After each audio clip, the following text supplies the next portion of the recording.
بسم الله الرحمن الرحيم السلام عليكم ورحمة الله وبركاته soo dhawaada saaxiibayaal mar kale muuqaalkeenana wuxuu ku saabsan yahay maxay tahay arrinka cajiibka ah ee ilaahay inoo abuuray ila soco su-aashan jawaabteeda waxaan ku lafaguri doonaa muuqaalkeenna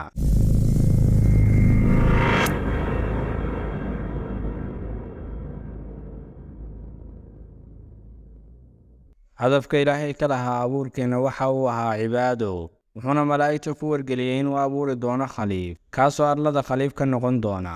malaa'igtii waxay bilaabeen inay is ammaanaan laakiin ilaahay wuxuu ku yidhi waxay idin ogeynayaan ogahay abuurkeenna kadib imtixaan ayaa laga qaaday malaa'igtii iyo nebi aadam waxaana ku guulaystay nebi aadam waxaana la faray inay malaa'igtu u sujuudaan nebi aadam waana ay u sujuudeen ilaa ibliis mooye kaasoo iskibriyey sidaana ku noqday cadowgeenna nebi aadam iyo xaaskiisii waxaa la faray inay ku noolaadaan jannada balse waxaa dagay ibliis isaga oo been ugu dhaartay rabbigii markii ay ku dhaceen dabinkiisiina waxaa laga soo saaray jannadii waxaana la keenay adduunyadan dhibka badan intaa kadib ilaahay wuxuu yidhi waxaan soo dejin doonaa hanuunkaa ciddii raacdaana murug iyo baqdani korkooda ma ahaan doonto ciddii qarisa ee beenisaana aayaadkayaga waxay ka mid noqon doonaan kuwa naarta ku waari doona laga soo bilaabo wakhtigaa bini'aadamku waxay ahaayeen kuwo toosan iyo kuwo leexsan waxaa soo maray dunida dad badan oo ilaahay tusaale uga dhigay dadka leexsan waxaana ka mid ahaa dadka fircoon oo ahaa nin kibir badan reer bani israa'iilna aad u gumaadi jiray laakiin ilaahay wuxuu u soo diray nebi muuse isaga ayaana burburiyey awooddiisii ilaa haddana dadku way u daawasho tagaan meydkiisa dad fara badan oo wanaagsan ayaa dunida soo maray waxayna ku dadaaleen raalligelinta rabbigood waxayna dunida ka tageen iyagoo sharaf leh waxaana ka mid ahaa ambiyadii iyo shuhadadii iyo saxaabadii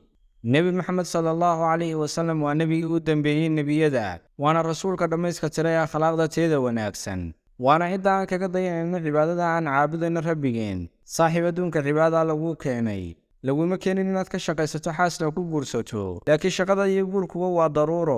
daruuraduna waa waxaad mar u baahanayso ka waran shakhsiga daruurada ku dhega ku dadaala kana taga hadafkii adduunyada loo keenay qofkaan salaada tukan wuxuu la mid yahay qof ilaaway hadafkii adduunyada loo keenay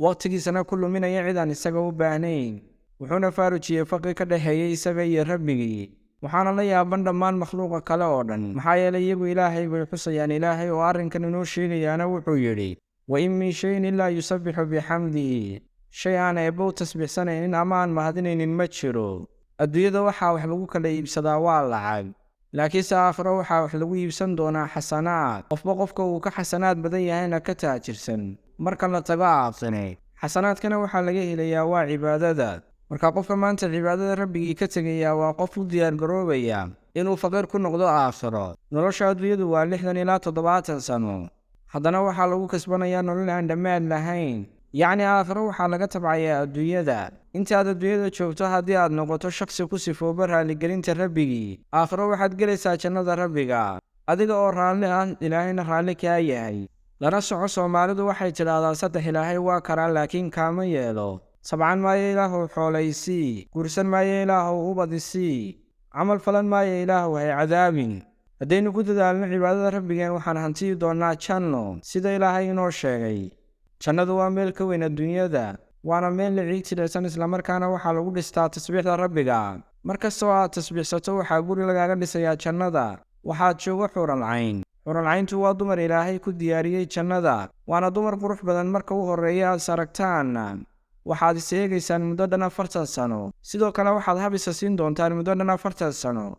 waxaad wada cuntaynaysaan muddo dhan 40 sano waxay jannadu leedahay webiyo caana kuwa khamri ah iyo kuwa malab ah jannada waxaa ku yaalla suuq la dhaho suuq macruuf waxaadna jannada isku arkaysaan dhammaan ambiyadii iyo saxaabadii iyo shuhadadii ugu dambaynna waxaad arki doontaa wejiga rabbiga waxaad maqli doontaa codka rabbiga